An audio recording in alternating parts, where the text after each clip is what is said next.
monologue. Reprenons la consigne que vous trouverez extrêmement certainement à l'examen, c'est toujours la même. Vous dégagez le problème soulevé par le document que vous avez choisi, vous présentez votre opinion sur le sujet de manière claire et argumentée. Si nécessaire, vous le défendrez au cours du débat avec l'examinateur. Yani دايما نفس الحاجة في المونولوgue. Problématique, opinion, défendre les arguments. Comme vous pouvez le constater, la préparation ou la planification de votre exposé est indispensable. سمعتيني؟ préparation de votre exposé indispensable. لازم تكون موجودة. تمام؟ Ok. Vous devrez d'abord comprendre le problème posé par le document et ensuite préparer vos idées en vue d'un exposé clair et argumenté. L'objectif final de cette étape est de préparer un plan détaillé sous forme de notes que vous consulterez pendant votre exposé pour être sûr de ne rien oublier. يعني انتي مش هتكتبي كل حاجة، هتكتبي دي نوت. النوت دول هتاخديهم معاكي في الاكزامان فيس تو فيس، مش زي البي 1 مش بيكون معاكي النوت، في البي 2 بيكونوا معاكي عشان لو نسيتي فكرة تبصي تلاقي الفكرة وتكملي استرسال. Donc, l'étape de préparation peut être divisée en 3 mouvements. Analyser le sujet pour dégager la problématique, chercher les idées pour développer votre opinion, préparer un plan pour organiser le déroulement de votre monologue. خلينا نروح لأول étape اللي هي l'analyse du sujet. L'épreuve de production orale de B2 en fait par une compréhension écrite. Vous devez en effet lire un court article de presse, mais comment le lire? مش الفايدة ان احنا نقراه، ازاي بنقراه؟ L'article de presse sert à introduire le sujet de débat. La compréhension du document n'est pas votre but, c'est seulement un moyen. Sa lecture qui doit être rapide vous permettra de relever les informations utiles pour l'introduction de votre exposé, relever les idées pour vous pourrez utiliser dans votre argumentation, dégager la problématique pour guider votre exposé. Autrement dit, vous devez poser 3 questions. Quelles sont ces questions يا ملوك؟ احنا شفناهم قبل كده. Quel est le problème?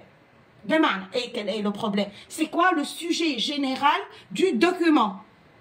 Par exemple, ici, on a MOOC ou master. Le sujet général, c'est les études. C'est un sujet d'éducation. C'est ça le sujet général. Donc, il est souvent exprimé dans le titre, comme le titre ici, MOOC ou master. Ou bien, ville, celui que tu as choisi l'autre fois, ville ou campagne, les Français ont choisi. Donc, où vivre? Cela doit vous permettre de dégager rapidement. Si vous ne comprenez pas le titre, pas de panique, vous avez encore la lecture de texte, en particulier du ou des mots-clés qui seront répétés. Ensuite, vous reformulez mentalement ce problème avec votre propos. Ce texte évoque le problème de, par exemple ici, ce texte évoque le problème de l'éducation en ligne. Par exemple. Ok, quelles sont les informations essentielles tout d'abord? Maintenant, les informations essentielles. On doit repérer le contexte de rédaction. C'est une question utile pour l'argumentation, mais également une aide à la compréhension du texte. Par exemple, cet article a-t-il été écrit suite à la publication d'un rapport, à un sondage, à un événement? Le télétravail, un sondage. Ville ou campagne, c'était un sondage qui a été fait sur les Français. La source est indispensable pour l'introduction. C'est quoi la source? L'auteur, le journal, le site, la date servira pour votre introduction. Dans certains cas, la date peut être utile pour situer des actions ou vos propres arguments. Par exemple, depuis l'écriture de cet article, le gouvernement a pris des nouvelles mesures. Par exemple, depuis qu'on a effectué ce sondage, le gouvernement a pris des nouvelles mesures concernant le télétravail, qui a été sollicité par les Français à 64%. Il te donne des exemples. Enfin, vous pouvez relever les informations importantes pour vos recherches d'idées, des mesures prises, des solutions proposées, des exemples. أهم حاجة في ده كله بقى اللمبة بتاعتنا اللي بتنور وبتشعل وندوى répondre عليها في الديفلوبمون. La problématique. Quelle problématique choisir? C'est l'étape finale de votre analyse. Le monologue du DELF B2 est un exercice assez formel. Avec une introduction, un développement, une conclusion, vous avez donc besoin d'organiser une argumentation par une idée directrice.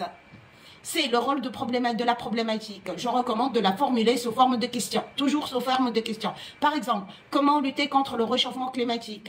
Elle va guider votre recherche d'idées et la préparation de votre plan. N'abandonnez pas au milieu de l'exposé. À la fin, vous devez avoir répondu clairement à cette question. Fakra, la question, elle y a par rapport aux villes, aux campagnes. Qu'est-ce que les Français préfèrent ou pourquoi les Français sollicitent la vie à la campagne plus que la vie en ville? On doit répondre à cette question au développement. Il n'y a pas de développement correct sans répondre à la problématique. زي ما بقول أنا بالمصري أهو دي اللمبة المنورة. يعني une bonne problématique, un bon développement. Pas de problématique, pas de développement. Ok, un petit conseil, pensez à formuler une problématique assez large qui permet de traiter les aspects variés d'un sujet et surtout de confronter différentes opinions. Évitez les problématiques qui se limitent à un seul aspect de problème. Par exemple, une question avec pourquoi vous limite à un exposé technique sur les causes. N'oubliez pas que vous présentez une opinion, pas un exposé informatif. Yani, par exemple, comment lutter contre le réchauffement climatique? On va expliquer quelles sont les causes et les solutions pour lutter contre le réchauffement climatique. Pourquoi lutter contre le réchauffement climatique? C'est comment? Et les solutions, les causes, les conséquences. احنا هنا مش بنقدم texte informatif. احنا هنا بنقدم un texte argumentatif. Il doit contenir des arguments, des idées, des solutions. Ok, on passe à l'activité. Lis-moi la première activité à laquelle tu dois répondre.